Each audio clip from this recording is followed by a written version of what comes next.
to me, being selfish means being in alignment with yourself, finding the vibration that is right for you and feels right for you, and following that vibration, which is really our inner selves. And I think it's a beautiful word because the more selfish we can be, actually, the more we can give.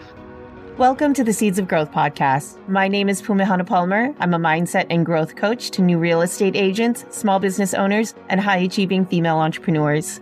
I believe that true success happens from the inside out, and I'm on a mission to plant seeds of growth and transformation, one powerful conversation at a time.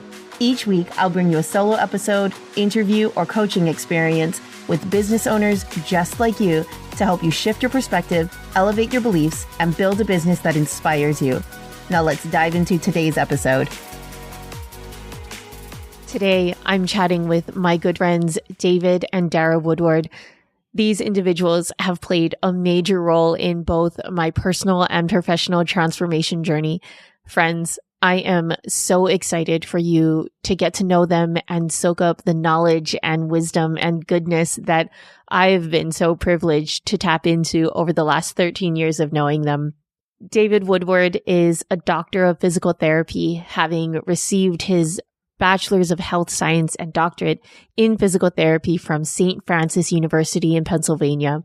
He founded his private practice, Na'au Pono Physical Therapy, in 2015 and has since then utilized groundbreaking technology such as pulsed electromagnetic fields, hyperbaric chambers, and nervous system therapies to enhance his patients' healing, recovery, and optimization, all things of which I have used myself. David is also a professional Hawaiian musician of 20 years and a 3-time Nā Hoku Hano Hano Award winner, which here in Hawaii, that's basically our Grammys. That is the Grammys of Hawaii. David is the proud husband of Dara Chun Woodward and father to Isaac and Skylar. His wife, Dara, has been a licensed esthetician for 17 years, and after years of working in spas that elevated the bar of the aesthetics industry here in Hawaii, she dove headfirst into entrepreneurship and founded Aesthetics by Dara back in 2014. Her vision was to use her skills and techniques while incorporating what she and her husband were learning about biohacking, wellness, and tech in order to help her clients transform how they felt about themselves through skincare. With a diverse background, having earned a degree in business from Washington and Jefferson College in Pennsylvania, and her private pilot's license from the University of North Dakota, Dara was able to make a confident and heartfelt pivot, making waves in the wellness industry here in Hawaii. Since then, she has proudly joined forces with her husband, David, in developing and nurturing their legacy through their children and the Na'au Pono Wellness brand. Na'au Pono is a family business that is centered around serving their clients powerfully through education, providing quality products and services, and cultivating a community of wellness and well-being. I am so excited to present this recording and this episode to you guys. I hope you enjoy it. What's up, guys? Welcome back to another episode of Seeds of Growth. My name is Pumehana Palmer. I am your host, and I am particularly jazzed about today's episode. I know I say that about most of my episodes, but this one is particularly special because of whom our guests are today. I have been wanting to hit record with these two individuals for the longest time. Today, I have my good friends, Dara and David Woodward. They've been an incredible presence in my life. They have known me, God, when I was like young, dumb, and broke. I think I met Dara. I met you when I was like 22 years old. It was a long time ago. Yeah. And you guys have been there to guide and watch me from, when I was in that period of my life, no kids, no responsibilities, living like I had no responsibilities, to becoming a new mother twice over and building a business and everything in between. So you guys are such an influential part of my life. And I am so, so excited to introduce you to my sphere and my audience. So thank you so much for being here. Oh my goodness. Thank you for having us. Hello for having us. It's been such a joy watching you grow and mature and blossom into a beautiful, intelligent businesswoman. Thank you so much. That means a lot. That really means a lot to me. So, guys, you already heard the formal bio, but just a reminder, just a recap. David is a doctor and has been a doctor of physical therapy since 2009. He received his bachelor's of science and doctorate in physical therapy from St. Francis University in Loretto, Pennsylvania. He has a background in sports and volleyball, playing for Division I of the NCAA, and he has started Na'au Pono Physical Therapy, his business, back in 2015. David is also a professional musician and a professional recording artist, also a 3-time Nahoku Hano Hano Award winner. And if you are in Hawaii, if you are local and listening to this, you know that that is a big deal. David is also a proud husband of Dara and father to Isaac and Skylar, and has been a biohacker since 2013. You guys, I am so excited to go into biohacking. And if you listen to the last episode on healing yourself from the inside out, you know why this type of work is so important in your mindset and physical journey. And we also have my good and dear friend, his wife, Dara. Dara has been a licensed esthetician since 2006. She has received her pilot's license, which that I don't think I knew about. We can talk about that later and kind of dive into that later. Dara has received her bachelor's in business from Washington and Jefferson University and college in Washington, Pennsylvania. She's worked under incredible other estheticians and business owners here on the island, such as Leah Nishan of the Waxing Company and Ampy and Nicole Santiago of Ampy's Day Spa. Dara made the leap to start her own business, Aesthetics by Dara, in 2014, and has now proudly joined forces with her husband, David, at Na'au Pono Wellness, which is a family business, and they're where they can work and raise their children and really truly build a wellness community. And they have educated individuals and provided such quality services and products to promote well-being. So Dara and David, again, thank you so much for being here. We're super stoked to have you. Let's kind of dive into how I know you, Dara. So like I said, we've met each other back at the Waxing Company years and years ago. Do you remember how old you were at that time?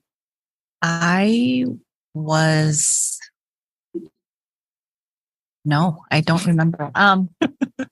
I want to say you were like in your late 20s. So we weren't married. This was 2000. David was still in school. 2009. 2008 or 9. Yeah, it's gotta be 2000. Because I remember 2008 or 9. I remember you telling me that you were taking on this job, right, at the Waxing Company because of stuff that was going on, right?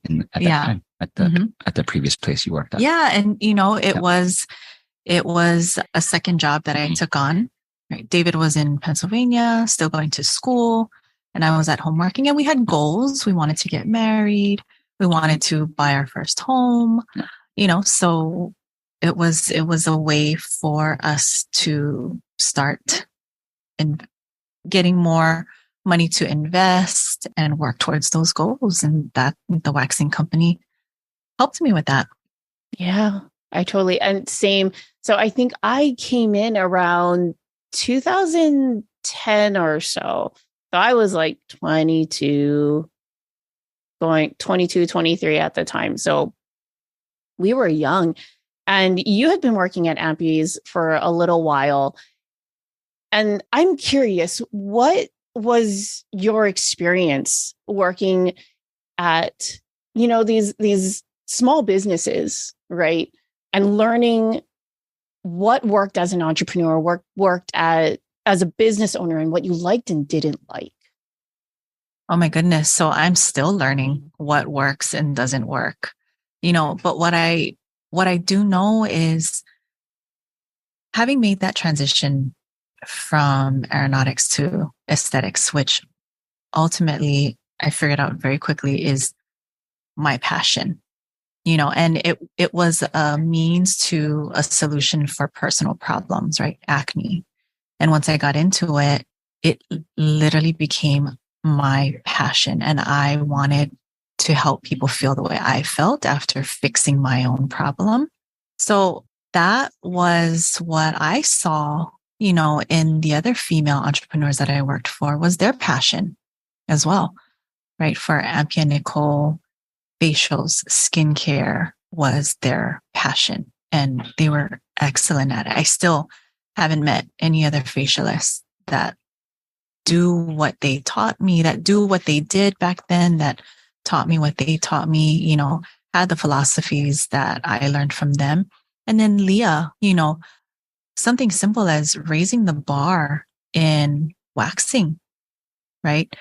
And elevating your experience just by getting your brows done or doing some body waxing. And so for me, I mean, you could tell that it was her passion as well, and that's what I took away from that, was doing everything with passion.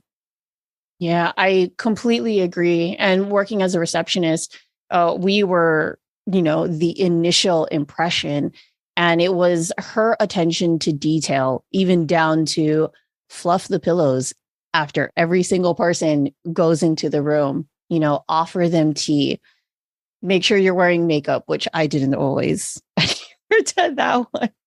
But I remember for me specifically, because the waxing company was also my gateway into aesthetics. And I remember thinking, and this, you were the specific catalyst for this. I remember thinking that these women are so beautiful on the inside and out. And if getting my license gets me one step closer to being like that, then I'm going to do it. You guys, you especially, Dara, and there's a reason as to why you and I are so close, or I really hold you so closely to my heart, is because you are so warm and generous and real and authentic. And man, that job was we were put in the pressure cooker in many situations. And me specifically, I was responsible for putting you in the pressure cooker because I was responsible for your schedule. And it was insane, even now as I think back to it. I mean, guys, Dara could do full Brazilians in 15 minutes. And it was only when we had to. Only when she doesn't do that now. Yeah, not by choice. Thank you for everything that you said. That's so kind and warm. And that's honestly how, I felt about you too. And, because you as the front desk, like you're saying, you're the front line, right? You folks are telling us what to do, but knowing the entire operation every single minute, every day, knowing exactly what every esthetician is doing and whatever every client situation, right? You folks hear it on the phones. You know what our schedule looks like, squeezing somebody in, and so really we depended so much on you, right? For pretty much making or breaking our day. And then on top of that, right, having the pressure of answering to the bigger bosses, right? To meet the sales for that day, get in the maximum amount of clients so that everybody can make money. Right. And that was all on your folks' shoulders. So, I appreciate you very much. Oh man, I never thought of it that way. Honestly, it was, and maybe this was also just my young mind, but it was just, show up, hang out, did some things, and then it was just a job.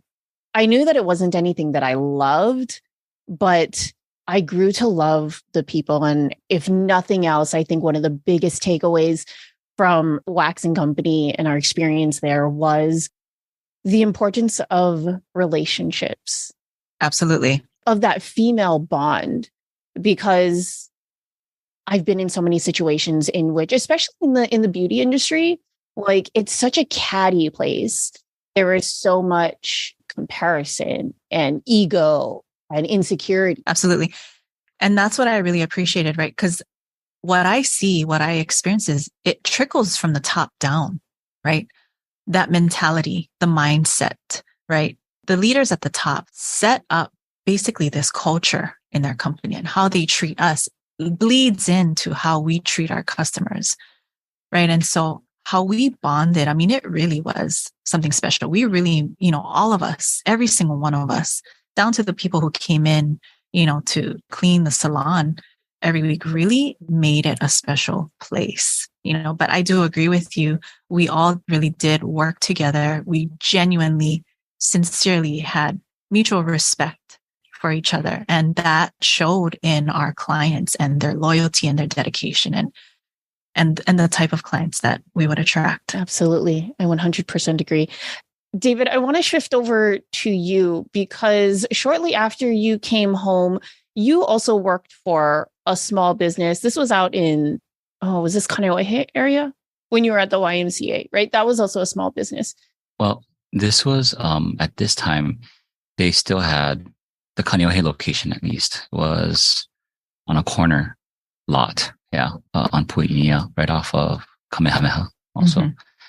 That was the main clinic. And then down the street from there, there was a house that we actually, what was called the satellite clinic. And that's where we took majority of our work comp patients at that time. But it wasn't until just before I left where I was a part of helping to open up that YWCA at Kokokahi. Yeah, that's so incredible. I'm so curious, because you guys have been in you've worked for other entrepreneurs. You worked within other people's businesses.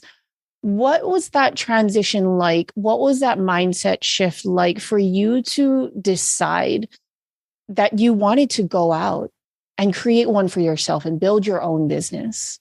David, let's start with you. Yeah. So actually my passion for it, to be honest with you, didn't develop until, was it 2011? No, it was a little bit after that, 2013, because this was after our son was born. But the interest of opening my own happened while I was in school. And, I probably would have never had the courage to do so if I haven't met the mentors that I did, in my clinicals. Some of them, to get more experience within physical therapy, I did some clinicals within the hospital setting and larger practices that were attached to hospitals as well. But the private practice niche, if you will, was intriguing to me just because of the vast amount of people that we could help. And one in particular that I consider a good mentor of mine was in Pennsylvania. And after my clinical, his name is Mike Gentry with Mile Level Physical Therapy in Pennsylvania. Super successful private practice. I still keep in touch with him on things, but I love the model that he was promoting. He really encouraged everybody that worked within the environment to have fun, and have moments or schedule out moments where we can actually connect with each other, and how important that is for everybody. And communication was huge, within that environment. He was the one that said towards the end of my clinical that, did I ever consider opening my own practice? And I was like, oh, not really, and I would say he was my third to the last clinical. So it was like kind of in the middle. But at that point I was like, oh, this guy's telling me already, that I can open my own. I don't even feel like I'm ready for it, but it's stuck in my head since then. And so when I came home, to do my final clinical rotations, I did do clinical rotations at the place I was employed at my first 7 years around there. And then another private practice here on island And I still love the model. My eyes were opened on how these practices were run. And I kind of balanced it out with what I was noticing with how they're doing it in the mainland. I just kind of picked and chose, like what I agreed with. The family values part I learned, it really resonated with me. I wanted to create a space where families were invited, and we took care of families. Mm-hmm. I think that's also, an old school method, small town method. I say that because of that place in Pennsylvania. But more importantly, Hawaii is kind of like that as well, where everything's word of mouth. The most powerful tool in marketing is word of mouth here. And just kind of recognizing your environment around that too makes a huge, huge difference. And, kind of tailoring towards the clientele that you would want to attract, right? Fast forward to a personal development journey that we both went on, going in steps within the PSI seminars that we took. When I took the men's leadership course, that was actually when it kind of hit me hard. Like, what am I doing? Like, I said that I was going to be done working for somebody after 5 years, but I stayed there for a couple more, literally because I felt safe. But safety is a perspective. And, safety was more of a fear of, I don't know if I can do the same thing that they're doing. But I was looking at it from huge practice, taking large amounts of patience simultaneously. And you folks can kind of resonate with that as well. Doing 15-minute body waxes. Not to say that you didn't do a good job about it, but feeling like the kind of care that I would want to deliver as a professional, that's not where I wanted to be, right? But, if we were to talk about where biohacking started on that end, I would say within that men's leadership course where my eyes were opened, when I fasted about 72 hours, no water, no food. No water. No water, no food. So that was a choice of mine because I thought, we're not going to be out there that long. I really didn't know how long we were going to be out there. So I was like, it's going to be fast. No, it was not. Yeah. So anyway, long story short, amidst the uneven ground that I had to lay on for 3 days with rocks underneath me and on a slope, that fasting really kind of opened my eyes a bit and kind of cleared everything up. It was like a literal, physical, mental, emotional, spiritual detox. And I've never seen clearly after that. I literally had a notebook with a pen. That's all I had in my bag. And I just wrote exactly what I wanted. The name of this practice, literally, it didn't come to me yet, but I know it had to revolve around integrity. And so the original idea of Na'au Pono was to operate out of integrity. And that's one of our core values here, right?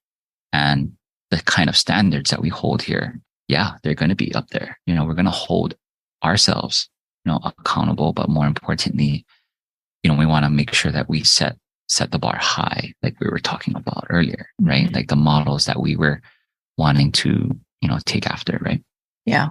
So that's, sorry to go along on that one, but that would be more of how I really ventured into opening up my own. I beat myself up for it, but I know that things happen for a reason and at the time that they do.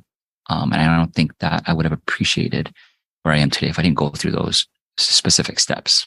I think that's amazing. And what I'm hearing is that you put yourself in an uncomfortable situation. You pushed yourself to the very edge, like the very, very edge of your comfort zone, way outside of your comfort zone by not even just limiting, but just completely, I can't think of the word, but just like depriving yourself of basic physical necessities of food and water in order to bring about that clarity for everything else to fall away. And all you have is your thoughts, your fears, your desires.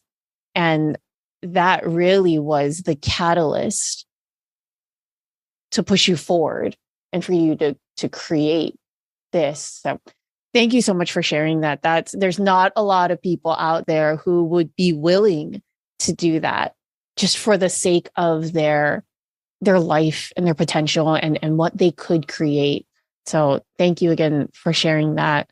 Dara, tell us what it looked like when you decided to create Aesthetics by Dara and go out in that venture.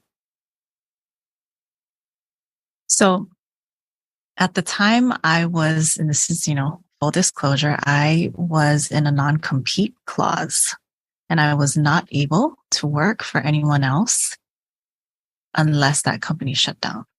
And thankfully, our son was just about to turn 2 and that company shut down. And it was kind of like my opportunity to literally break free and run. And, us talking about this and listening to, what David just told you.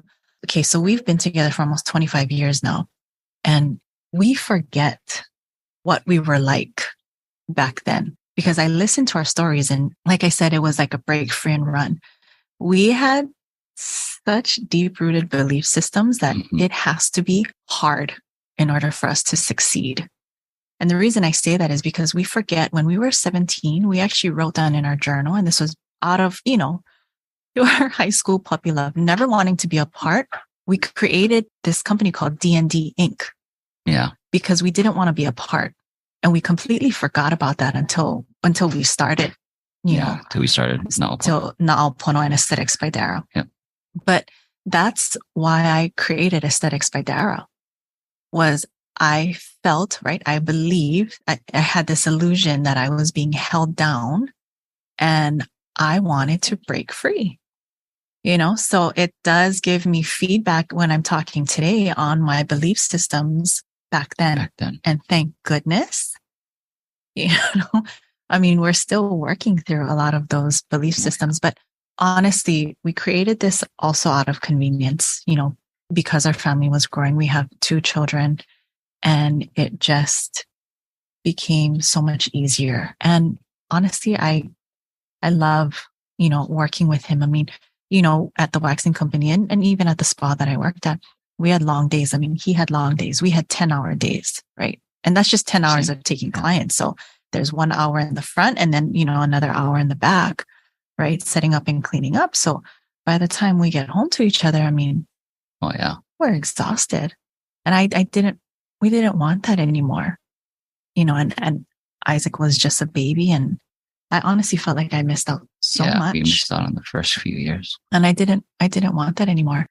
So that's why we created this place. And it's such a special place. Oh my goodness. Like as soon as you walk in, it's just this, you were speaking about the leadership and really the community or the culture that you create. And it really is, you created that culture in an intangible way that you come in and it feels like home. It feels like we're walking into your guys' living room and it's so welcoming and warm. So you've done it. I commend you guys for creating that and really actualizing, your vision.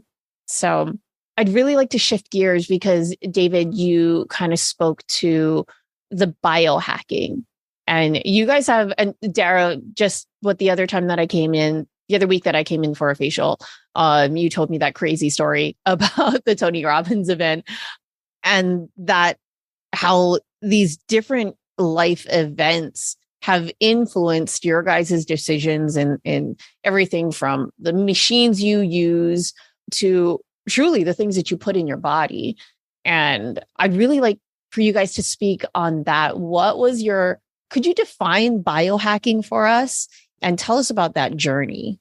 You're talking about the upgrade, when we went to the upgrade conference. Yeah. But yes, go ahead. Define biohacking. Yeah. So a couple parts I want to mention about this too, though.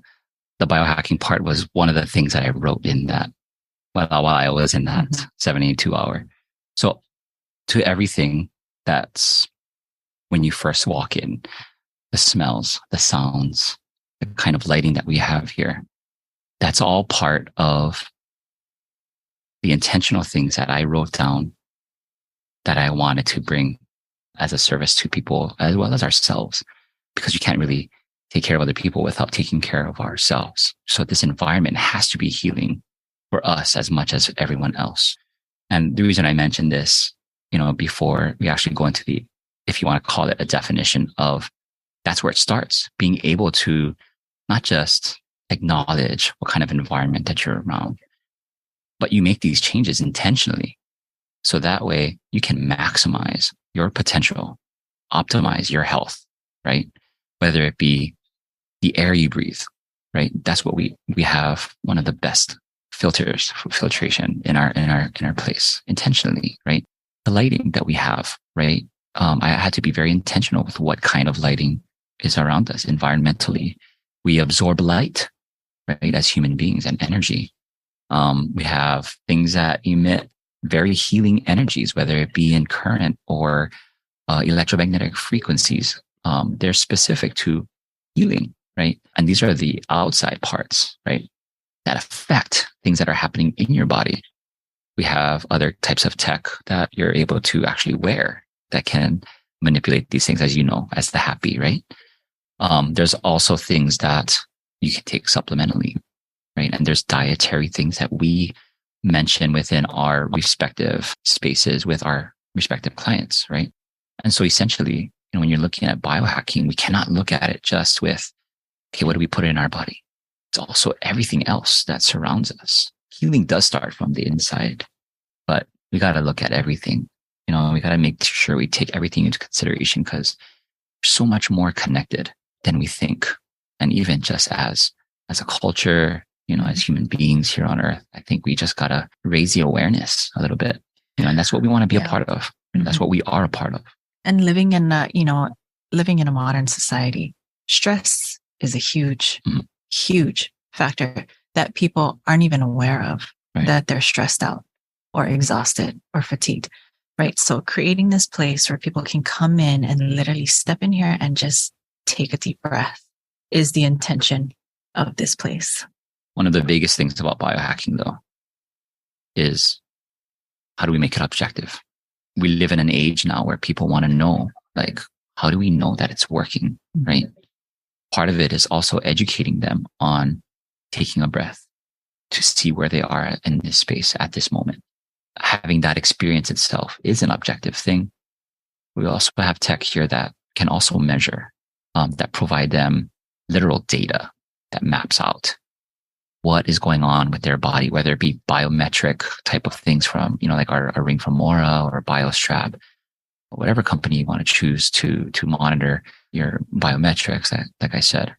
Or, like we have a tech here called a neural check, that we can take a look at so many different things within our body, depending on, how they want to measure after they go into the chamber or after they experience a session with brain tap, right? Using different lights and different frequencies, right? Binaural beats, guided meditations.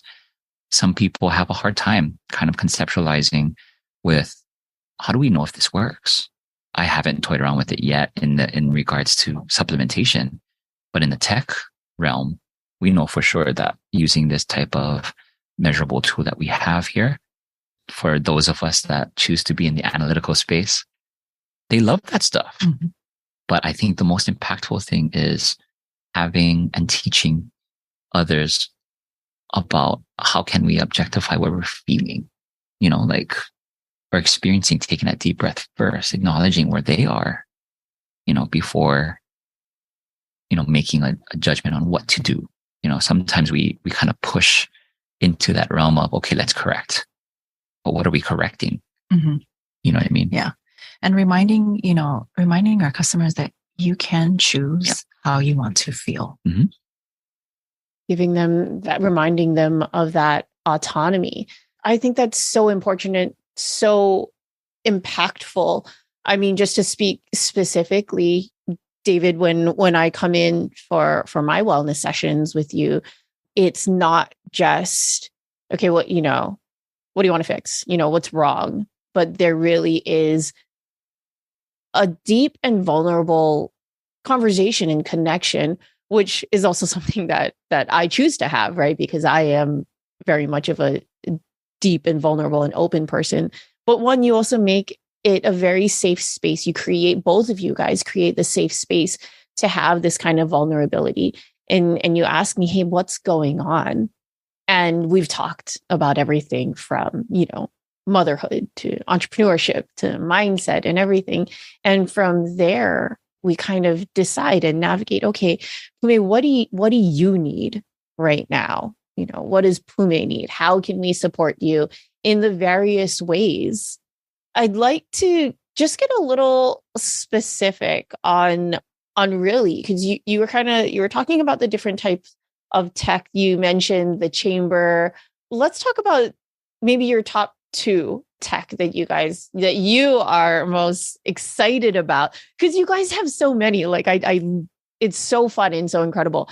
But what are the top 2 pieces of tech that you are excited about? It also differentiates yourself from any other physical therapy office on the island. Top 2 for me, top 2 for her. Yeah, let's do it. I hope, is it different? That's so funny. Let's hear it. Okay, so I'll go first then. Yeah. Okay. Go ahead. I would say the hyperbaric chamber is one. Yeah. For the obvious reasons of breathing and oxygen and how, it's one of these underestimated things. What does it do? What's the purpose of a hyperbaric chamber? Yeah. So the hyperbaric chamber, you're increasing the pressure within there, to get more oxygen. It basically pushes oxygen into your plasma. So that way it spreads, throughout your body, and you can literally heal, from the inside, right? What's cool about it too, though, is that what we've learned from Dr. Sher is about how it structures, the lining of our vessels, and the same type of things that happen with another tech that we have, the NanoV, which it converts water into this structured type of exclusion zone water that basically helps our proteins to fold more consistently. So basically we're healing quicker, right? More efficiently, in other words, right? You can do that in the same respect within the chamber, right? But what's cool about it is that so many different things can happen in there depending on what you want to add. Like, for example, you can throw in a methylene blue before you go in there, just to increase the amount of oxygen transport that you're having to re-energize your cells, right? And I think starting there with the chamber, you're getting so much happening inside that normally you cannot have. There's never a moment where you have 100% oxygen, right? Unless you're in there, which is so cool. Like you have this window, an hour, right? Like just to do the most impactful things you want to do, right? After a chamber session. That's one. The second one, I would say, gosh, hopefully none of my friends from these companies are saying, no, I'm kidding. Well, what about my stuff? No, I really enjoyed the newbie. Newbie's been one of my favorite things. I mean, every single piece of equipment here has a special place in our hearts, just from experience and how we share this with our clients. But I must say, the newbie is one of my favorites. Just how it utilizes direct current, in order to expose things as much as heal things. When you say expose things, tell me a little bit more about that. Yeah. So it's kind of cool too. We can use it as an assessment tool just as much as a treatment tool. So places that we may not even think, right, that we are compensating with, or we have these specific patterns or spots that just light up, under assessment, that normally, if we were to touch different parts of our body, we wouldn't be able to feel it.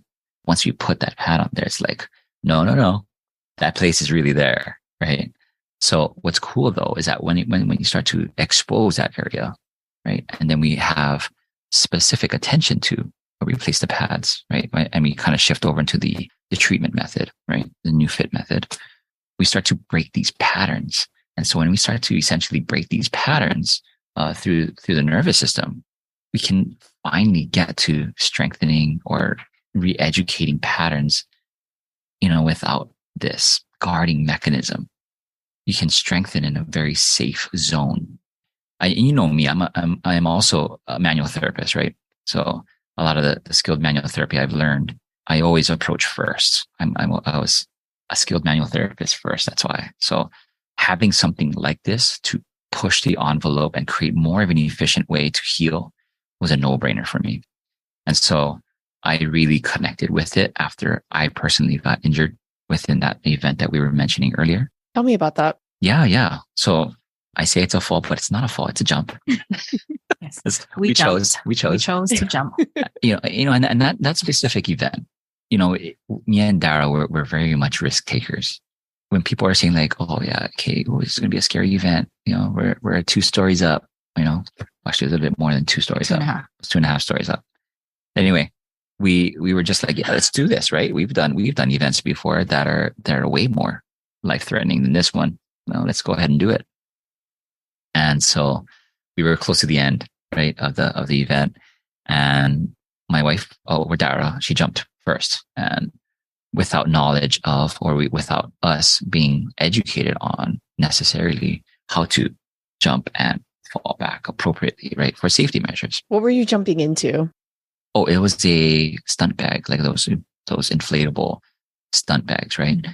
And so what happened was she jumped first, right? And I can't see over the platform. So I'm just thinking like, oh, it's great, right? And the guy that was kind of leading the event, or not the event, but that station, I looked at him and he's like, yeah, you can go ahead. And so shortly after she jumped, which I didn't know that she injured her neck at that point, I jumped, not knowing that the actual stunt bag wasn't fully inflated. And we're talking like 30 seconds apart. Yeah. I jumped and then he jumped. I wasn't really aware, like what was going on, right? Anyway, we just felt rushed. And at the same time, we were just kind of like, let's do this, like we're not thinking twice. So, I went ahead and jumped, and I felt the concrete underneath me from 2.5 stories up. And I felt like I remember jumping and I saw the bag, and I couldn't tell from up above that it was deflated, right? And all I felt was, because I was like, oh, I should lean back. I remember being in midair, like, oh yeah, I'm gonna lean back. But then because of the deflating, thing, my legs just dropped under me. And that's when I felt like all the force just went up, and I felt myself just kind of like coil, and I couldn't breathe. And I remember lying there thinking like, like I was thinking about the kids, that's the first thing I thought of, literally. And I was like, okay, let me wiggle my toes first. And they were moving, wiggle my fingers, my hands. And I was like, okay, that's a good sign. A good sign. And then, I'm going through this whole assessment in my head, right? Medical kind of clearance, if you will. And then as soon as I tried to like roll off, I couldn't. I was frozen, and I couldn't breathe, and I couldn't move. And I could hear Dara. I was muffled. But, when you undergo a trauma, it's so impactful in a short period of time, how you have like this deafening and this kind of ringing at the same time. Like in the movies. Exactly like the movies, right? And so I didn't know like what was going on, and Dara, I heard her like climb onto the bag. At the same time, with all the motion in the bag, I was like, oh man, all of that hurt. I remember thinking that. And, they tried getting me up. They tried pulling me up off the bag. I was like, don't touch me. Right. Because like everything that they did was painful. Wrong. Right. And so they called emergency, like whoever was on staff, standby, which was, I think they were firemen. Yeah. They were firemen. And so they deflated the stunt bag, and I'm lying there with the thing completely flat. And the lady, one of the volunteers, came up, and the first thing she asked me, or the first thing she told me, was, you signed a waiver. Good Lord. And I know when Dara told me that part of the story, I was like, no. I was like livid. I was so mad. Like, I don't know how I did it though. Yeah. Adrenaline kick. I sat up myself. And he like, stood up. I'm like, I'm walking out of here. Yeah. They're like, do you want emergency care? Like, we'll take it. It's like, no, I don't want shit. Excuse me, thank you. But I was so you upset. Can swear. It's fine. And so we walked out of there. I mean, I looked pretty walking out, but I didn't care. I was like, screw you guys.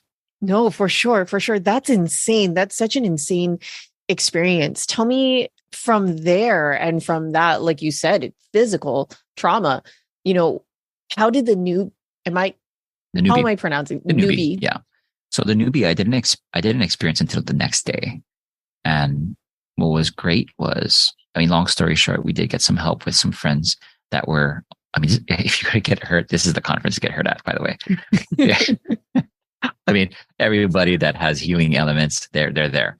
But seriously though, they did a lot to help me at that acute situation. And then the next day is when I actually met Garrett, right, the CEO of Newbie. And I was introduced to him by, a close friend of ours, one of the co-founders of the NanoV of N3, Roanna. And she brought us over to one of her friends, Garrett. And that's how we met him. And when we walked over, he saw me. He looked right at me. And whoever he just finished with, usually at these events, they have like a whole list, a sign up sheet for people to try out, right? And then you come back at whatever time. He's like, you need this now. He took me in front of the list of people. And by that itself, like it spoke volumes to me, it connected with me. It would be something that I would do. Somebody that is genuinely hurt, So super, super grateful for meeting him. Super genuine guy, good heart, family man like me, dad humor just like me. But the way that we went through the whole process, he went through the process of the assessment with me. He did the whole new fit method approach with me. And that kind of opened my eyes to, oh man, there's more than just what I've learned. Not just within school, but even, I would say is the most advanced educational platform for physical therapists, right? I learned under one of the greatest mentors ever, Earl Petman. He was with NIOMT at the time. Now he has his own Aspire PT or manual therapist. And it connected the dots for me. Like it just made sense. Everything that he was saying and everything that I was experiencing as he was assessing me and treating me, I was like, everything that I've learned within, the educational platform with Earl and what he was doing with me using this technology just connected so easily. I was like, I got to get this machine. I got to get it. Like this is what I'm looking for. And really, other than NanoV that we first started with, Newbie was the one that was like, you know what? This is where we're going. Yeah. And so when we came home, that was our new investment because we only had NanoV at the time. But I want to go back to that day when he got hurt and what we did after. So I'm not going to reveal any names because it was just a surreal. We could not make this shit up. We come down to the lobby. I had no idea what we were going to do, right? Our two kids were in California with us. And thank goodness our in-laws were with us. But I was just thinking to myself, okay, what are we going to do? How are we going to get home? He was barely walking. And our friends that we had met that day introduced us to this doctor who was a guest at the conference. And he was high as a kite. Oh yeah. Forgot about that. And so willing to help. All kinds of healing modalities. Okay. And so willing to help. And thankfully, just divine timing. He met us at the porte cochere. We got David into the car. I don't know how, miraculously, drove 7 minutes to his clinic where literally everything at the conference was there. Yeah. Which gave us great feedback on what works. Yeah. In an acute situation. Yeah, I would say he had a charger. We have a biocharger, right? He had that. He had red light. He had the pulse table, the pulse PE, right? That we have here. The only thing he didn't have was the chamber and the newbie, and the NanoV too. Right. But so he was goals for you guys, and you are there. These are high ticket stuff, right? So he knows that it works. He's he was all energetic. He's a very energetic person. That's why. So which is great. That like resonates with us, right? So and he allowed us to stay there for as long as 5 hours. Yeah. I think my father-in-law came to pick us up at 12:30. Middle of the night. Middle of the night. Middle of the night. After having treated David for 5 hours. Yes. So it is a testament. Like, it is a testament to everything we have here. Yeah, he didn't charge me. Dang. That's what I mean. I think it's because he was high. We were only here for 20 minutes.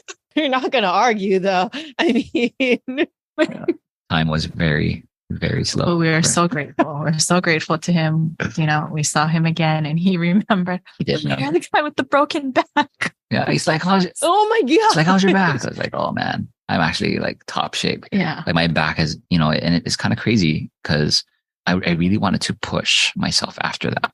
Like after I healed from that, using the newbie, as well as other things too.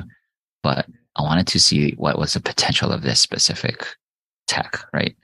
So I tested it out, and you know, me and another friend, we did a goal of deadlifting 400 pounds, which I've never done before in my life, even before this.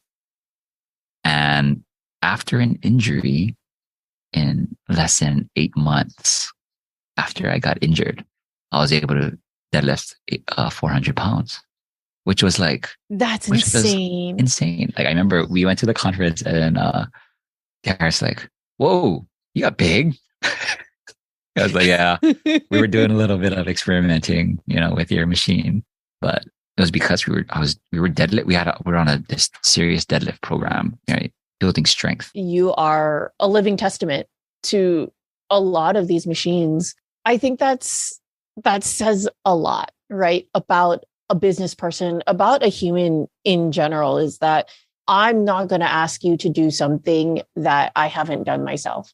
I am not going to put you or use these kinds of modalities or do these things unless I have tested it out myself. And that's where the integrity, that's where, you know, Na'au Pono really, like you said, it's a core value, and that's where you guys shine, right? And what I really do appreciate and love, like you said, you know, there's so many people out there, there's so many individuals who are just like, okay, let me fix you. Like, okay, this is what you're telling me is wrong. These are surface level issues, problems, right? And what I love and appreciate about you guys and also about biohacking in general is that these are holistic root cause solutions. With that, Dara, a couple of things. I do want to hear what your two favorite tech is in the office. And then I want to hear how you incorporate biohacking and wellness into, you know, an aesthetics business. So Of course. that I've always found so super interesting. Yeah. Well, I mean, you know, inflammation that shows up on our skin is rarely about what's happening on the skin, right? If it's showing up on the outside, there's already some type of inflammation that happened on the inside. Injury, damage, stress that happened on the inside that's now showing up on the skin. So my favorite is actually 2 stacks. So I love doing the pulse with the Nano V and the red light. That's my ultimate favorite. And even if I can do it so the Nano V is the 15-minute session. So if I can even do it for 15 minutes, it makes such a huge difference in how I feel. And just even looking like I got to take a little nap or I got a little bit of rejuvenation. So that's one. The other one is doing brain tap inside of the hyperbaric chamber after I did a methylene blue. See, it's not fair. No, I look like a bad guy. Like I'm not mentioning all that. While I have the Young Goose hyperbaric All right. mask. Come on. Efficient. She is nothing but efficient. Can I go back? Because Can I change my answer, please? Well, but to be honest, we both stack. We do Because commonly, yes. There's not much time, No. You know, and we're so grateful and so lucky that we have this place, right? But we literally created this place for a solution for a lot of our problems. And so in the aesthetics space, you know, I can educate my client about exactly what I said. It didn't start here. It's showing up here. It's ending up here because it's starting somewhere else, whether it be gut, whether it be stress, whether it be, you know, physical, mental, emotional, spiritual stress will manifest into something else if we're not addressing it or trying to push it down. That's when it even will come out with a vengeance even more when we're trying to push it down, temper it down, push it away, fight it. And these are the things, right, that can really help. Treating an acne client, severe acne client with something as simple as Nanovi is so super helpful. It's such an easy 15-minute, $35 add-on to any facial. Doing the hyperbaric chamber right after a recovery facial, which uses Young Goose's revolutionary hyperbaric oxygen mask, leaving it on. I used that last night. Yes. Not going to lie. Yeah. Stuff's amazing. And then have them climb into the chamber. Oh, yeah. After. Those are things that I can help them right now, that they can visibly start to see results, and then start to, as I'm educating them, all those micro decisions that you are making throughout your day, you can make different decisions. Just start small. And being aware of the micro decisions that you're making that are becoming a cumulative problem. Yeah. And so in the aesthetic space, that's how I approach my clients. And it's not, there is no quick fix, I feel like a lot of this parallels, with how our respective practices are. Absolutely. Right. Mm-hmm. And these things show up in our movement as well. Mm-hmm. Right. And, when we're approaching whatever self-care looks like, to them, whether it be through their skin or through their body, hopefully both, right? Doing it, one small step at a time, makes the biggest difference, right? Everybody feels like they got to do everything. Yeah. Right. But it becomes overwhelming, and then the stress factor just increases more. Right? Yeah. We're not here to overwhelm. No. And that's where I feel like people set themselves up for failure. Sure. It's not going to be perfect. And perfect is also a perception, right? It looks differently to everyone, just like success looks differently to everyone. Self-care looks differently to everyone, right? But it's under the belief that, from my side, when we like what we see when you look in the mirror, you start to feel better. And then when you feel better, you start to make better decisions. Mm-hmm. And that affects your entire community and everybody around you just by feeling good about how you look and how you are showing up. Yep. Absolutely. Absolutely. Oh my gosh. As you guys were saying, and from what I know about you, and then even throughout this episode, what keeps coming up for me is this, how transformation really lights us up. Physical transformation, having a broken back to being able to deadlift 400 pounds. David, I can only imagine you could write a book with all of the stories of clients where they've come in one way with some sort of limitation. And by, like you said, Dara, making these, little micro decisions on living differently, on choosing different things, on prioritizing different things, they've done a complete 180, both physically and mentally and spiritually. I know in some cases you guys do have these communities, and you do have clients who value even the spiritual aspect as well. And Dara, same for you. You have these clients that have come in and you've worked with them, or even, and that's one of the things that I absolutely loved about being a facialist, is the client comes into the spa, into the office, the beginning of their appointment, they are one way, they are looking one way, they are feeling one way. And even 60 minutes to 90 minutes later, you're waiting for them outside and they are literally beaming and glowing. And like you said, they love what they see. They like what they see. And that is something incredibly special about what it is that we do. Just being able to hold that space for them. Absolutely. And pour into them in the ways that we know how, and to help them love themselves even more. Dara, I don't know if you remember this, but in one of our facialist sessions, you shared your definition of selfish with me. Do you remember that? Mm-hmm. Can you share that with the listeners? What is your definition for selfish? So I love that word, because to me, being selfish means being in alignment with yourself, finding the vibration that is right for you and feels right for you, and following that vibration, which is really our inner selves. That's what being selfish means to me. And I think it's a beautiful word, because the more selfish we can be, actually, the more we can give, is what I experience. When you first told me that, it blew my mind, just because of what we've grown up with, right? And the connotation that we have to that word, and the way that word has been used with us. You're so selfish. Like it's negative. That's a tone, though, that we use with that word, right? And so true. the same thing that we, when we teach our kids is, these are words, and whatever energy that you deliver it with makes the biggest difference. So that's no different than the word selfish.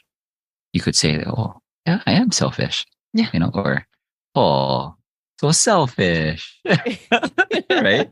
But yeah, I mean, it's an energy. It's, words have power and energy with them, and it comes from the person that delivers it. Absolutely. Absolutely. Okay. I could talk to you guys all day, and I want to wrap this up, but one more thing, because this was really important. And I actually made a reel about this a while back, based on, Dara, again, a video that you did. And you guys were talking about one of the machines that you had, and you said something about getting to failure faster. And I was like, I wrote in a comment, I was like, when you say getting to failure faster, and I asked you to elaborate on that. I mean, I know when you elaborated on it, you were talking about physical, like getting to muscle failure faster. But me, in true mindset coaching fashion, I was like, like getting to failure in every aspect of the word faster, that like just take action. And that was, again, such a huge mindset shift. But I'd like you to share with the listeners, share from both aspects of getting to failure faster, getting to muscle failure faster, and either David or Dara, either one, but getting to muscle failure faster. And then from an entrepreneur mindset, what does that look like, and what does that sound like to you? I don't think there's any difference, because, whether it be, like we mentioned before, it shows up in our movement, it shows up in our skin, or, on how we present ourselves. But the failure aspect, right? Getting to failure faster. If we were to, to kind of attach that to that specific exercise that she was doing, for example, right?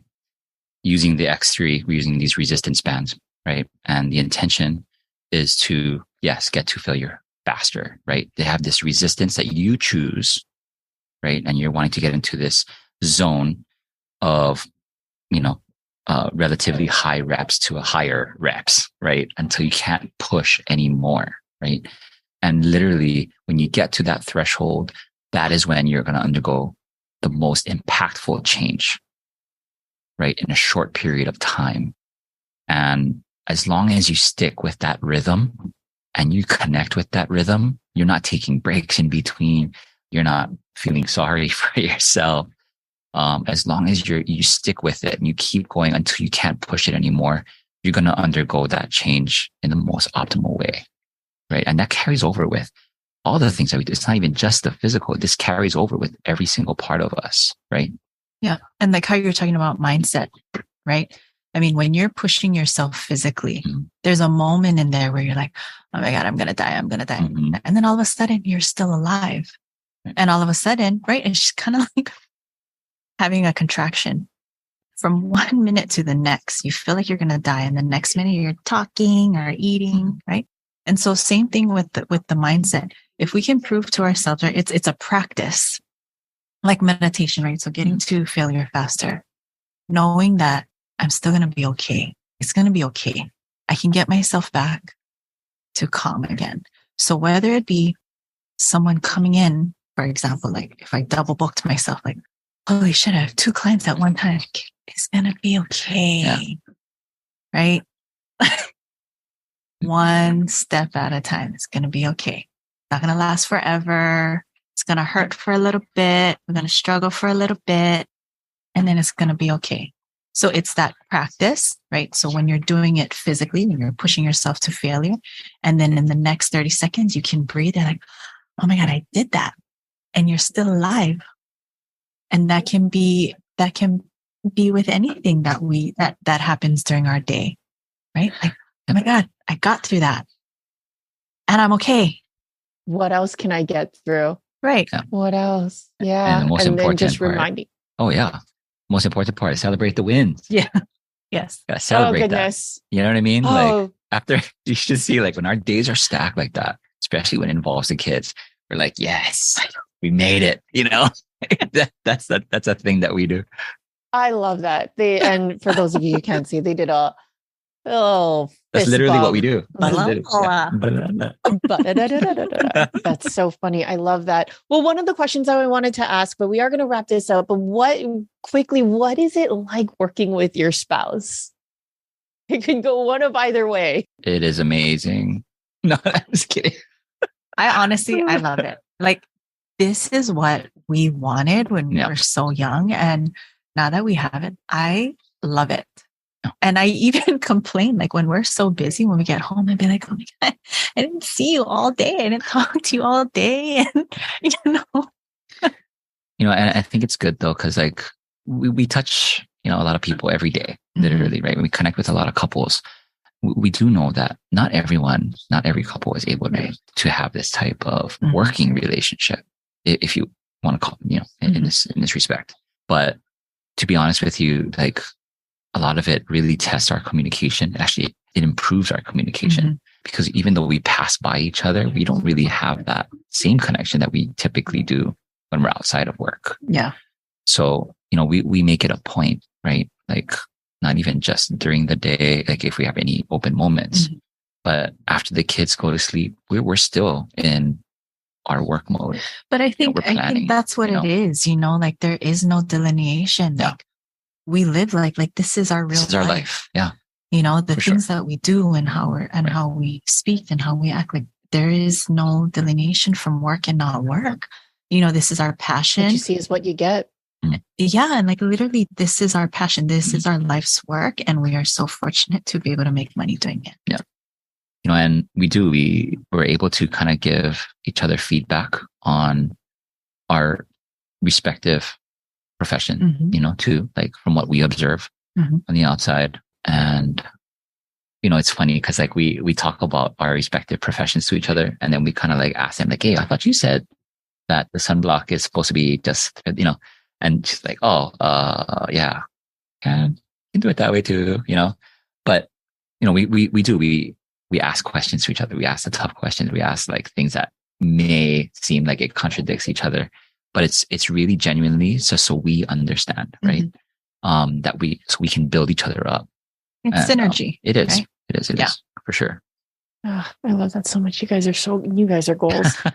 Thank you so much for taking this time and sharing with us. And like I said, sharing your mana'o and your wisdom and your experiences. For those who want to interact with you guys online or, physically, if they want to meet you, how can our listeners connect with you guys? So we do have our 2 Instagram accounts right now that pretty soon, stay tuned. We are going to be changing that as well. But David is at Na'au Pono Wellness and I am at Aesthetics by Dara. We also have our website on Instagram. And we also have our website that is currently na'auponophysicaltherapy.com. And that is also might be changing in the future. Oh, and we have Facebook as well. Yeah. As well as a YouTube. All under Na'au Pono. Na'au Pono Wellness, correct. But DM us, call us. We love to talk about this stuff. Totally. And you guys, I will go ahead and put all of that information in the show notes. And again, I am a living testament of what they do. Like we said, I'm not going to ask you guys to do something that I haven't done. And I am both of their clients. So yes, absolutely, I have a bias, but it is because it works. So guys, again, thank you so much for joining me. I would love, we've got to do this again because there's so much that we didn't cover. Yes, Yeah, absolutely. Sure. Absolutely. Thank you so much for this opportunity. It was such an honor. Yeah. And oh my gosh, we're so proud of you. Super. We were just talking about that. You are doing amazing. It's going to make me cry. Don't do that. Thank you for all of your beautiful work that you're doing. Thank you so much, guys. All right. Until next time, aloha. Aloha. Thanks so much for listening. If this episode served you, please do me a small favor and head to your favorite podcast platform to rate and review the show. Your small act will play an exponential role in getting these powerful conversations out into the world. Be sure to connect with me on Instagram at @PumeHanaPalmer and DM me with your insight and takeaways. See you next time. Aloha.